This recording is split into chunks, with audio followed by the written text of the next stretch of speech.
कानूनी और आइनी ज़रा गुफ्तगू होगी। आइन क्या कहता है इस बारे में, कानून क्या कहता है। माहिर कानून हामिद खान साहब हमारे साथ हैं। हामिद खान साहब, सबसे पहले तो अभी ये ताज़ा तरीन ये फयाजुल हसन चौहान बात कर रहे थे मीडिया से, उन्होंने कहा कि एक सेशन ऑन गोइंग है और उस ऑन गोइंग सेशन के होते हुए कोई दूसरा इजलास नहीं बुलाया जा सकता। और दूसरी उन्होंने पॉइंट ये उठाया कि गवर्नर ने वज़ीर आला को नहीं लिखा, उन्होंने स्पीकर ऑफिस को लिखा है। हालांकि आइन में लिखा हुआ है वाज़े तौर पर कि वज़ीर आला ऑफिस को लिखा जाता है एतमाद का वोट लेने के लिए। जी हाँ, ये दोनों बातें दुरुस्त है उनकी। एक तो ये है कि जब सेशन ऑन गोइंग सेशन है तो उसके होते हुए दूसरा सेशन बुलाने का कोई उसमें जवाब नहीं बनता, क्योंकि जो आइन में कहा गया है कि वो सेशन कॉल करेगा, समन करेगा, तो इसका तो मतलब यही समझा जाएगा ना कि सेशन ऑन नहीं है, तो उसको सेशन जो है समन करना पड़ रहा है। एक तो ये बात भी दुरुस्त है। बाकी मुझे इस इफेक्ट का नहीं पता था कि उन्होंने चीफ मिनिस्टर को लिखा ही नहीं कि भाई तुम तुम कॉन्फिडेंस का वोट ले रहे हो, ये मुझे नहीं पता था। अगर वाकई उनको डायरेक्ट नहीं किया बल्कि स्पीकर को भेजा है तो वो गलत था, उसको चीफ मिनिस्टर को भेजना चाहिए, क्योंकि चीफ मिनिस्टर को कह रहे हैं कि जी आप वोट ऑफ कॉन्फिडेंस लो, तो वो तो किसी और को नहीं लिखा है। सिर्फ उसमें ये कर सकते हैं कि हाँ फलां स्पीकर को लिखेंगे फलां तारीख को मैंने या फलां वक्त और फलां तारीख को मैंने समन किया है इजलास, लेकिन उसकी वजह ये कि वो तो उसकी जस्टिफिकेशन कोई नहीं बनती ना, जबकि ऑलरेडी इजलास चल रहा है। अच्छा हामिद खान साहब, इसमें आइन क्या कहता है, क्योंकि नून लीग का ये मौक़िफ़ है कि अगर सेशन जारी है और जारी और सारी है जिस तरह ये है काफ़ी अरसे से, तो फिर तो अगर तहरीक अदम एतमाद लाना चाहते हैं या कोई ऐसी सूरत हाल डेवलप हो जाती है कि गवर्नर ये सोचते हैं कि वज़ीर आला अहल नहीं है, तो इसका मतलब है कि आइन में तो कहीं भी फिर उनका इख्तियार नहीं होता और असेंबली चलती रहेगी, सेशन चलता रहेगा और अगले इलेक्शन आ जाएंगे। ऐसे तो देखिए सेशन जो है बहरहाल माकूल तौर पे चल सकता है, लेकिन इसमें जो अहम बात है ना इस केस में वो ये नहीं है कि इसमें सेशन कॉल किया और ये हुआ। सवाल ये है कि एक ही वक्त में इसी पार्टी के लोगों ने वहां पर वोट ऑफ नो कॉन्फिडेंस का मूव भी की है। मेरे नजदीक ये दो मूव्स एक वक्त में नहीं हो सकते आइन के तहत। आइन ने दो एक सेपरेट प्रोसीजर्स। अच्छा हामिद खान साहब, आज तो वो वापस ले ली उन्होंने, वो जो दूसरी मूव की आप बात कर रहे हैं वो उन्होंने वापस ले ली है इसी वजह से कि अब तो डीनोटिफाई हो चुके हैं। उन्होंने वापस ले ली है वोट ऑफ नो कॉन्फिडेंस। जी जी जी बिल्कुल, नून लीग ने वापस ले लिया। वापस ले ली, अगर ले भी ली है एट द टाइम जब उन्होंने ये वोट ऑफ कॉन्फिडेंस के लिए कहा गया उस वक्त तो पेंडिंग थी ना, उस वक्त तो वापस नहीं हुई थी। सवाल ये है कि क्या ये दोनों चीजें एक वक्त में हो सकती हैं, कंकरेंटली हो सकती हैं। उस वक्त जब क्या ये वाकया बना के जिस बुनियाद पर ये डीनोटिफाई करने की कोशिश कर रहे हैं, वो उस वक्त तो ये पेंडिंग थी ये भी मूव। अच्छा हामिद खान साहब, एक और चीज़ बताइएगा, देखिए कंकरेंट हो सकती है, इस पर हम थोड़ी सी बात करें, क्योंकि देखिए तहरीक अदम एतमाद जो है वो तो अपोजिशन की तरफ से लाई जाती है, वो तो बिल्कुल एक सेपरेट मामला है। और एतमाद का वोट लेने का गवर्नर कह सकता है, तो गवर्नर का तो अपोजिशन से कोई बज़ाहिर ताल्लुक तो नहीं है ना, गवर्नर तो एक बिल्कुल नॉन कॉन्ट्रोवर्शियल और एक न्यूट्रल सी फिगर है, तो दोनों हो सकते हैं।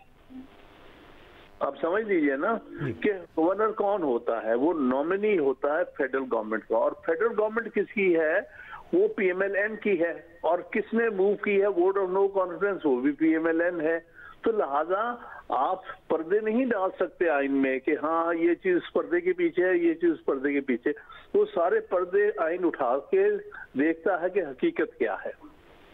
नहीं मैं इस केस की तो बात यही है, आप सही कह रहे हैं, लेकिन अगर आइन तो ज़ाहिर है एक स्पेसिफिक सूरत हाल का जिक्र तो नहीं, उसमें तो एक विफाकी हुकूमत है, और यहाँ अगर पंजाब में उस विफाकी हुकूमत की अपोजिशन ना होती तो ये तो इख्तियार तो बहरहाल होगा ना कि वो भी तहरीक अदम एतमाद ले आएँ और गवर्नर अपनी हैसियत से एतमाद का वोट कह दें। ये आइन में कहीं नहीं लिखा इस तरह।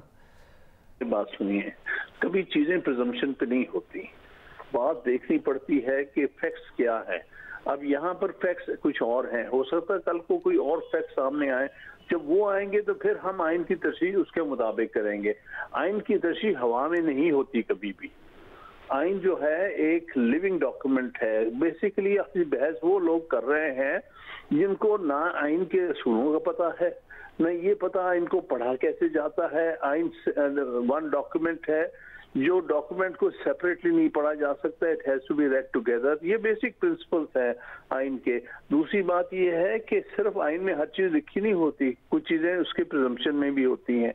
तो प्रिजम्पशन ये है कि अगर एक दफा नो कॉन्फिडेंस का आ गया है मोशन, तो फिर उसको पहले कंप्लीट करना है, फिर उसके बाद देखा जाएगा कि अगर किसी और स्टेज पे वोट ऑफ कॉन्फिडेंस।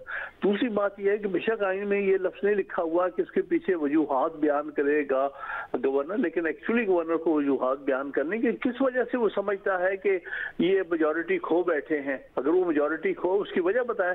उसमें 2-3 वजूहात होती हैं आमतौर पर, आइनी तौर पर हम मानी जाती हैं। वो एक वजह ये होती है कि अगर कोई गवर्नमेंट का मूव किया हुआ बिल असेंबली में वो डिफीट हो जाता है, या बजट जो है वो डिफीट हो जाता, फिर गवर्नर कह सकता है कि हाँ लगता है कि ये जो गवर्नमेंट जिसको हेड कर रहा है चीफ मिनिस्टर, इसके पास मेजॉरिटी नहीं है, ये अपने कवानीन नहीं पास कर सकते, लॉ वोट ऑफ नो कॉन्फिडेंस लो, अगर नहीं लेते तो जाओ। ये असल में सारी जो पीछे आईनी मकासद है वो ये है। ये नहीं है कि जब एकदम से सोते हुए ख्याल आ गया कि जी मैं आज किसको कहूँ कल वोट ऑफ कॉन्फिडेंस ले ले। भाई तुम्हारे पास कोई ठोस वजह है ये कहने की? क्या वहाँ कोई बिल डिफीट हो गया है उनका? क्या बजट डिफीट हो गया है? फिर आप कह सकते हैं। बगैर वजह के तो आप आईनी प्रोविजंस को इन्वोक नहीं कर सकते। अच्छा, एक और चीज़ बताइएगा, आप यही आर्गुमेंट गवर्नर की तरफ से और नून लीग की तरफ से आ रहा है कि भाई उन्हें वक्त भी दिया गया, और एक दिन का ही चाहे लेकिन वक्त दिया गया। अगर उनको मेजॉरिटी उनके पास थी तो वो उस दिन इजलास बुला के और दिखा देते अपनी मेजॉरिटी। फिर चीफ सेक्रेटरी ने भी कानूनी मशावरत के बाद इस पर फिर दस्तखत किए हैं। तो इन दोनों पहलुओं को भी ज़रा बताइए। देखिए, चीफ सेक्रेटरी को क्या पता आइन क्या चीज़ है, छोड़े। I am not bothered about chief secretary क्या करता है, ये फॉर दैट मैटर गवर्नर बेचारे को क्या पता है कि आइन के असूल क्या है। तो इसलिए मैं इसका नहीं बात जाना कि किस फर्द ने क्या देखा है। सवाल ये है कि आइन के पीछे रूह क्या है। आइन के प्रोविजंस हवा में नहीं पढ़े जाते, हमेशा practical on the ground realities के बुनियाद पर पढ़े जाते हैं। हम जब भी लिखते हैं कॉन्स्टिट्यूशन के ऊपर नहीं लिखते, हम साथ उसके कंकरेंट पॉलिटिक्स भी लिखते हैं, क्योंकि हर आइनी जो स्टेप लिया जाता है उसके पीछे कोई ना कोई पॉलिटिकल वजूहात होती हैं। अच्छा, एक और हामिद खान साहब, एक और चीज़, यानी इस दौरान जब ये ज़ाहिर है अब अदालत में है मामला और बेंच नया तश्कील दे दिया गया है, तो इस दौरान असम्बली तो तहलील नहीं कर सकते परवेज लाई। देखिए, अगर तो आज उन्होंने वोट ऑफ नो कॉन्फिडेंस का मोशन विड्रॉ कर लिया ना, फिर तो मैं समझता हूँ कर सकते हैं। अच्छा, सही, बहुत शुक्रिया। माहिर कानून हामिद खान साहब है ना, एक ही कदम है जी जी against vote of no confidence, मतलब असेंबली डिसॉल्व करने के लिए आर्टिकल 136 के तहत सिर्फ एक कदम है, और वो कदम ये है कि वो चीफ मिनिस्टर नहीं कर सकता जो under vote of no confidence हो। जी, बहुत शुक्रिया। माहिर कानून हामिद खान साहब हमारे साथ थे और कानूनी पहलुओं पर अपनी राय दे रहे थे।